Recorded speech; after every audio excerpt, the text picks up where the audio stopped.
Okay. So, can you take me back to kind of your life before Vietnam and what you were doing just right up until you um, went into the service? Certainly. I grew up in Southern California. I was born in International Falls, but then my mother moved to California, and just going to school. Um, I was 18, um, and I just decided that I didn't graduate. I dropped out of school, and my mother actually had to sign for me at that age. I mean, 18, but still, because I left school. Um, anyway, uh, before I went into the Army, I was just odd jobs, gas station, things like that, and then I went to my basic training was in Fort Bliss, Texas. We were supposed to go to Fort Ord, but they were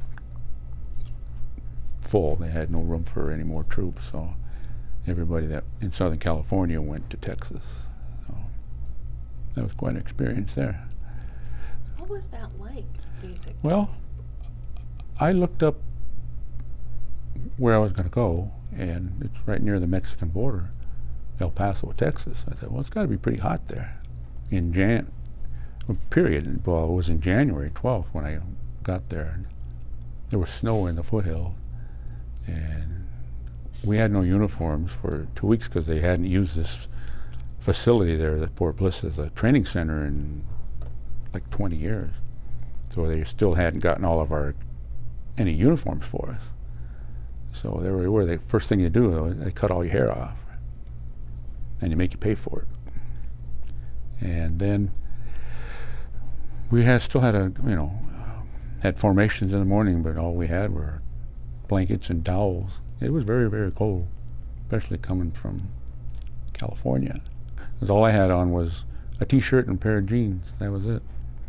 And most of the guys that I came with, so we thought, Texas has got to be pretty hot there. So anyway, we finally got our uniforms and started our training program.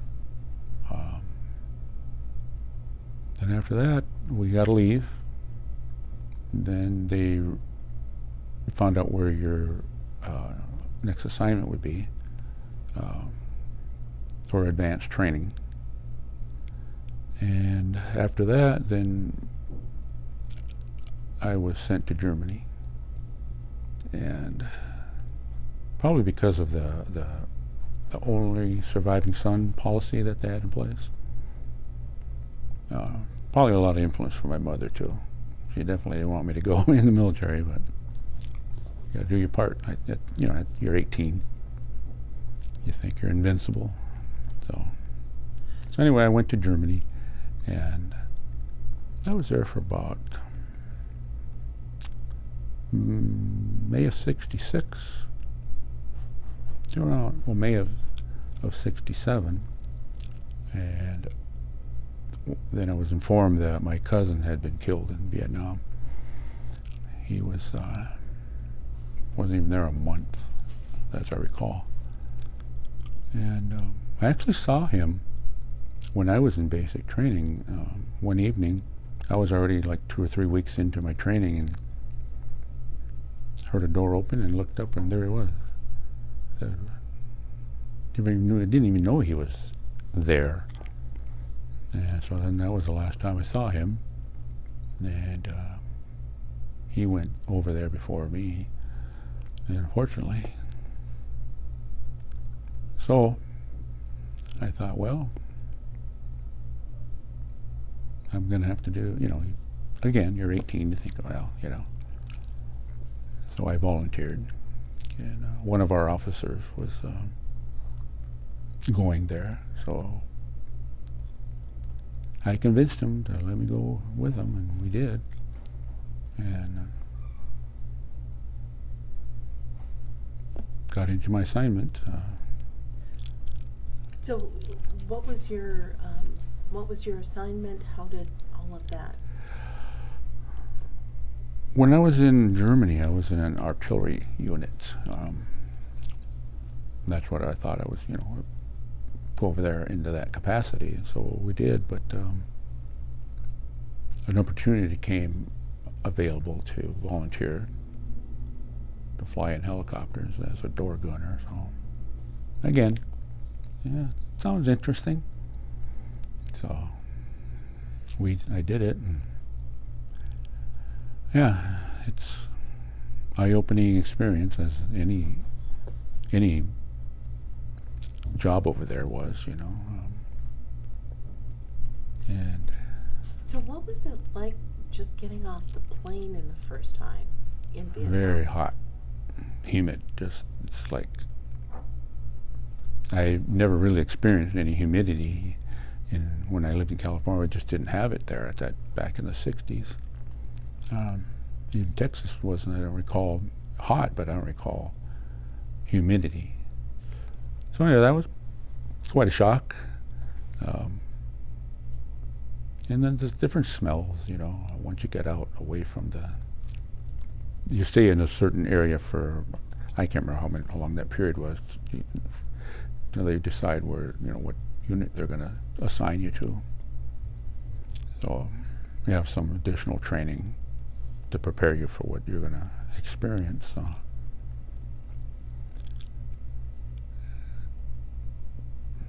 being in a helicopter is noisy. You're scared, but you're trained to do a job, so you just do what you have to do. There's that adrenaline rush that you get, and when you're done, you come down, then you do it again, you get up, that adrenaline is pretty powerful. Yeah. Just went from there.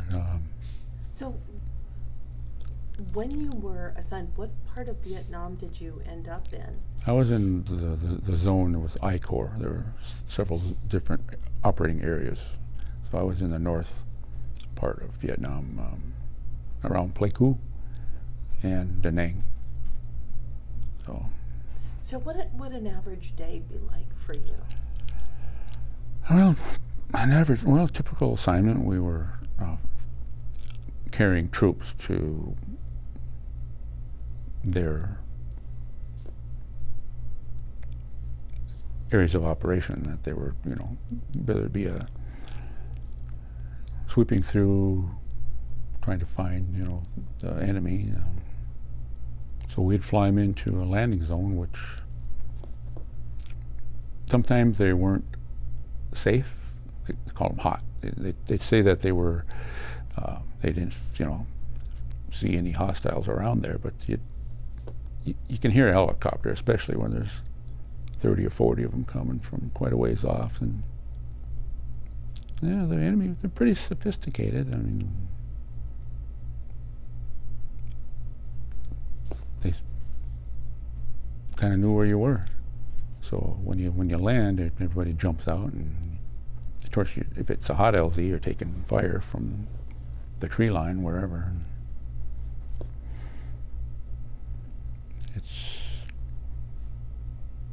then you'd have to come back and pick them up, or go to another area, pick those guys up, and just transport them around. And so were some of these so hot that they were kind of rescues? I mean, you're picking up people who are injured, you're picking up people who are dead. Unfortunately, yeah. And you're picking up troops that need transport out of some place. Right. So can you, that had to be just incredibly scary. Very much so. But I guess when you're in your downtime, because you weren't operating constantly, but you had some downtime, you just try to get calm again. Of course, there's always activities, you never know when enemy's going to attack your base, and that occurred too, so you just got lucky. Unlike my cousin, he unfortunately, that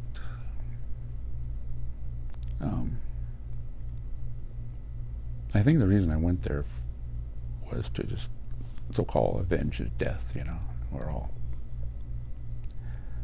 But So when you say you get lucky, right. did you have near misses? You must have had plenty of near misses. Do you have a luckiest day in Vietnam where you really felt like you could have? Not a specific one. I mean, there was, again, people around you are getting shot and you're not. There is a lot of guilt there. They call it the survivor's guilt. Why them and not me?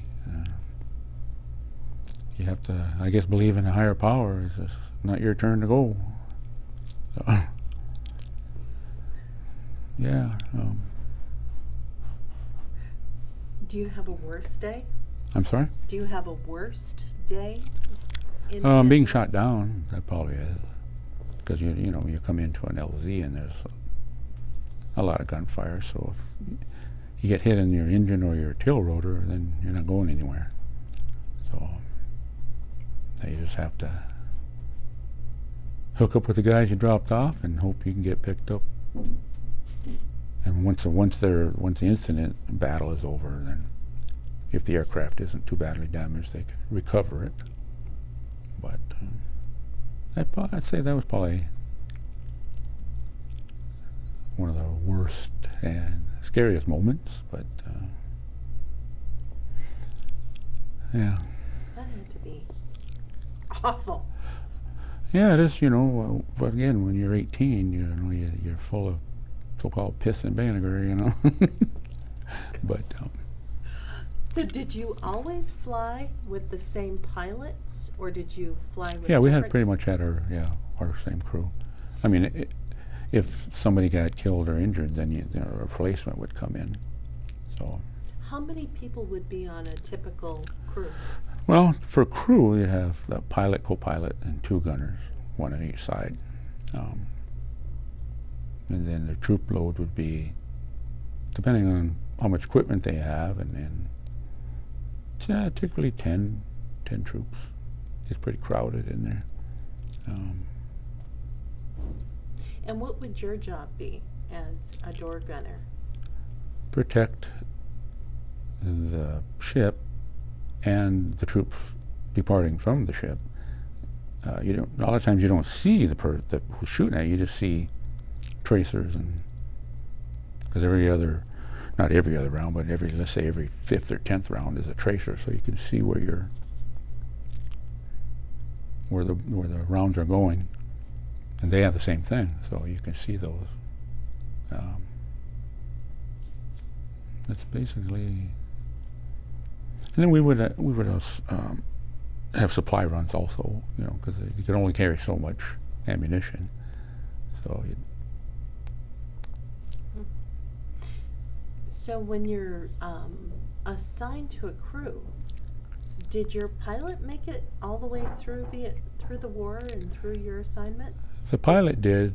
The co-pilot, unfortunately, didn't.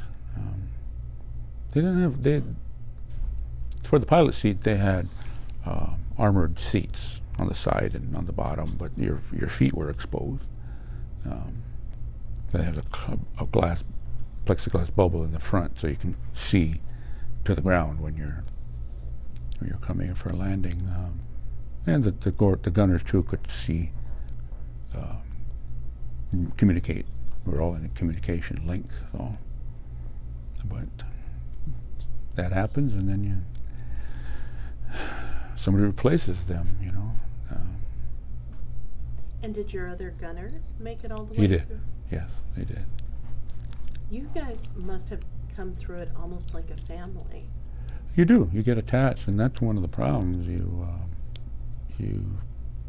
Once you start losing people, then you tend to.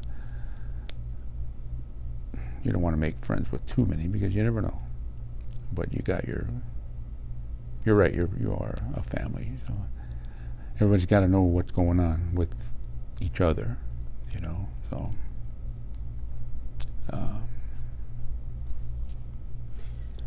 So when you were, when you did your, how long were you in country? How long were you? Typically about 13 months. So that's, unless you you re-up, they can re-enlisting, to sign on for another tour. But yeah, for me, one was enough. So when you came home, what was that like? I didn't go directly home because I still had time. I was in for 3 years. So I could have came home, but I decided to go back to Germany and finish out my time there. So there wasn't those issues over there. But when I did finally come home, yeah, there was.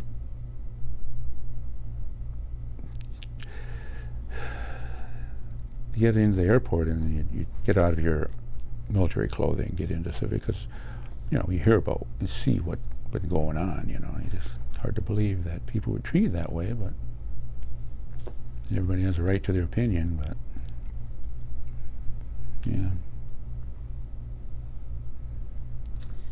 So when you kind of got back, did you come back to California? I did. Yeah. And then did you?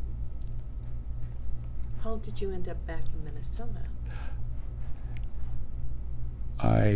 When I got back, I said, I'm not going to do anything. I just kind of kick back, but you get to a point where you just can't do nothing. So I had various jobs, and then I got into the plumbing business. I worked at a small aircraft company for about 2 years, but that got moved to Texas. I didn't want to move to Texas again. Anyway, I went to school and was working on an apprenticeship. You have to apprenticeship for 4 years. So I knew I would be okay coming back to Minnesota. I was young when I was here, but my wife was, most of her family was in California on her mother's side. So we talked about it. And I said, I'll leave it up to you. I can go either way. I'd rather come back here, but things were just so busy there with traffic and people. But my wife had a child from a former marriage. When she was in the 6th grade, one of the students brought a gun to school. He didn't do anything with it. He just brought it. And that came home from work one day, and she told me and said, let's go. So we packed up 3 kids, and she was pregnant with my second son, and we came to Minnesota. Long trip. Took 7.5 days to get here because my wife being pregnant, she was like 7 months pregnant, I believe. So we had to stop every night. Oh yeah. Yeah. And then others. My youngest son was only 3, so it was quite a trip. But we got here. I had thought I was just going to get into plumbing again because I had all my tools with me and everything, and there weren't any jobs available. So one of the, I'm not sure what you call them, but at the Union Hall on London Road, they have, for union people, he said, there are so many people sitting on the bench, they say, waiting, trying to get a job.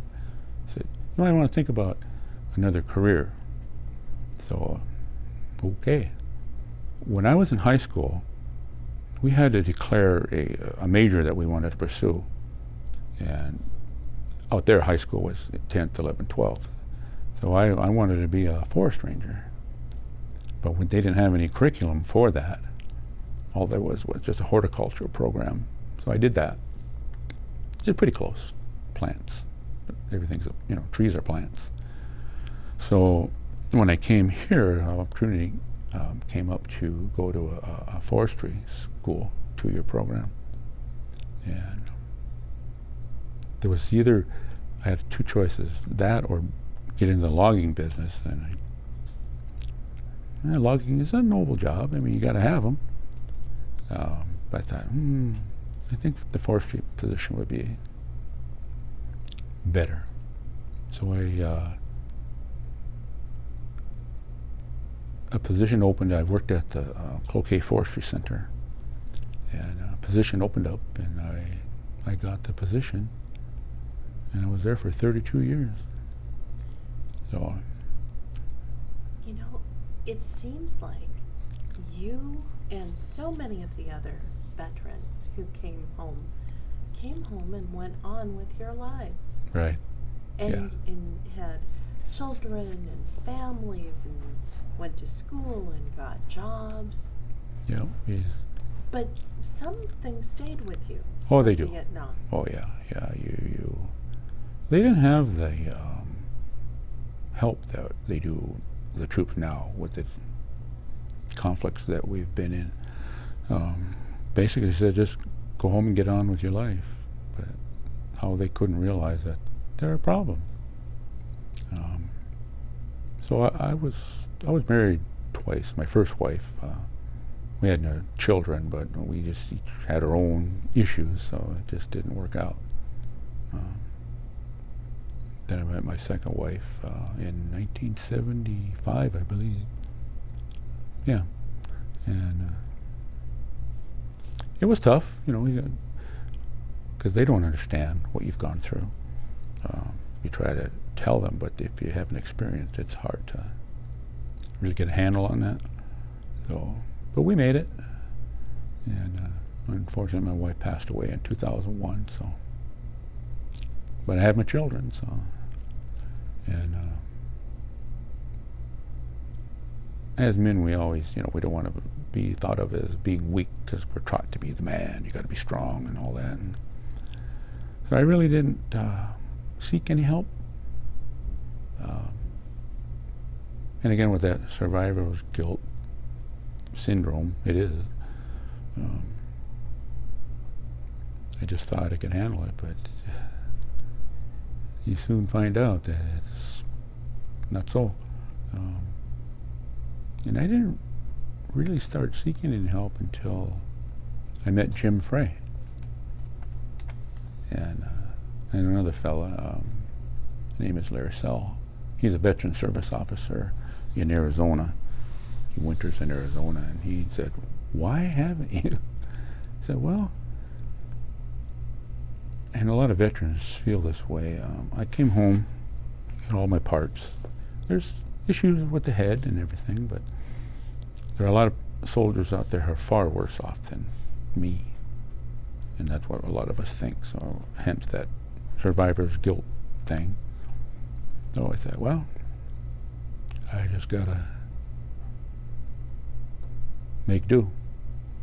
So, but getting into the group was the best thing I could have done, because you're with people who have experienced similar incidents. So they don't always talk about that experience. It's just knowing that they were there, a little camaraderie thing, a little group of guys. So yeah, it's, you finally learn. You have to learn tools that you can use, you know, to help you. But there are triggers also. Like what? Oh, if I hear a helicopter coming in low, you get a flashback, you know. There's still dreams. Trying to control that through some medications. You just never know.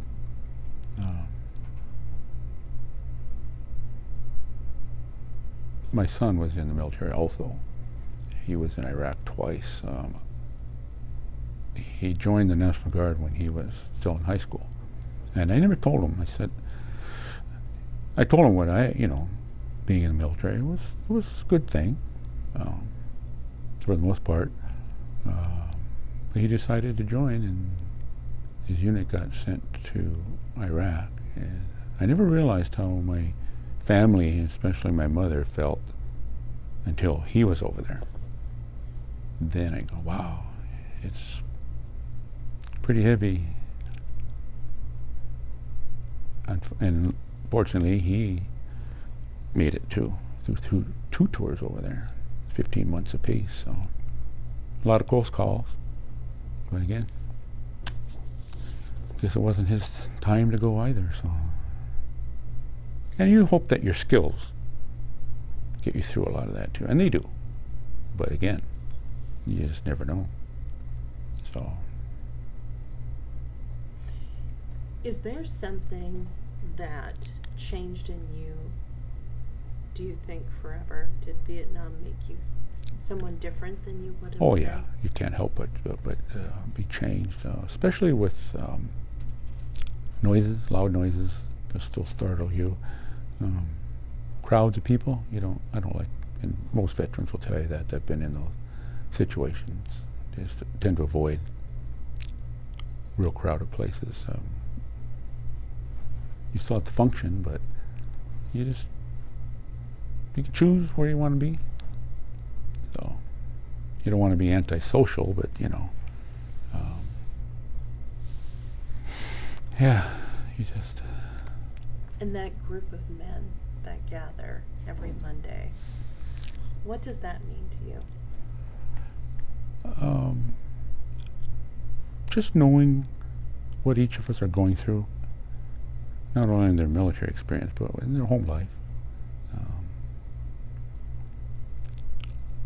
Yesterday I just attended a barbecue with one of our guys in the vet group.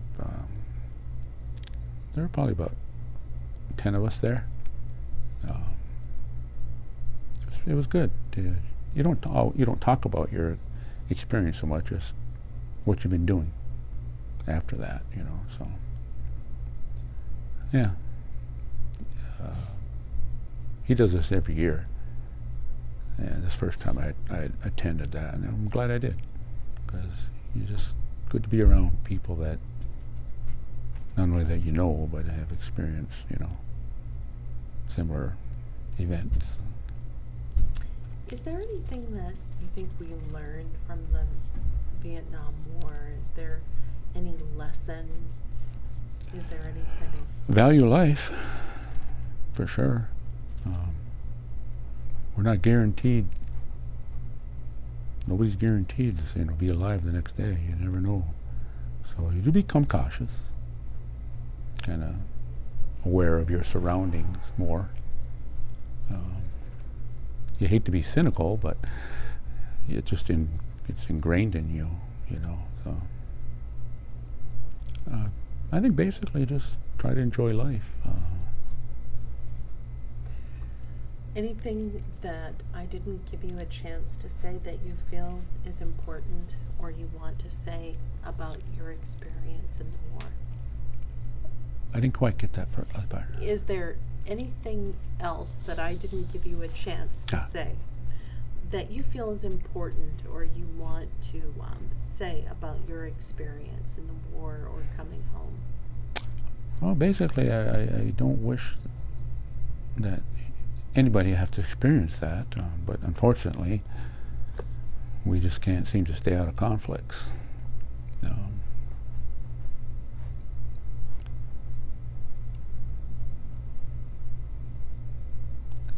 I'm not quite sure what else to say about that. I'm just thinking about how relieved your mom must have been when you came home. Yes, especially when my cousin was killed, and they were pretty close to my he was to my family, so she had no idea that I even went to Vietnam, because I know she would have pulled that policy. I got in trouble over that one, because I wasn't writing home, so why are not getting letters, so I had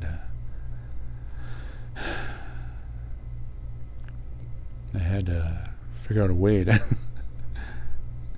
not let her know I was there. And I really didn't say anything for years after I got back, I don't know why.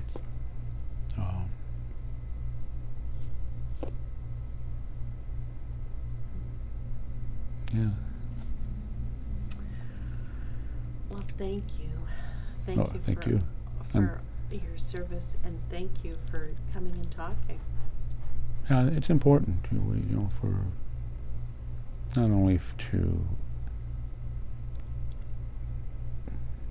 memorial, what I'm saying, those that didn't make it, and even those that are here with horrendous injuries, they're going to have constant care for the rest of their lives, and we just don't do enough for them, in my opinion. I know there's a lot of veterans out there, and their cases they're so backed up with trying to get cases resolved. It's going to take more people. Of course, you have budgets, but they promised to take care of us all the way back to the Civil War, and there have been a lot of issues, all the wars that we've been in. So, like the Beatles song, "Give peace a chance," but there it is. Amen. Thank you. You're welcome. Thank you.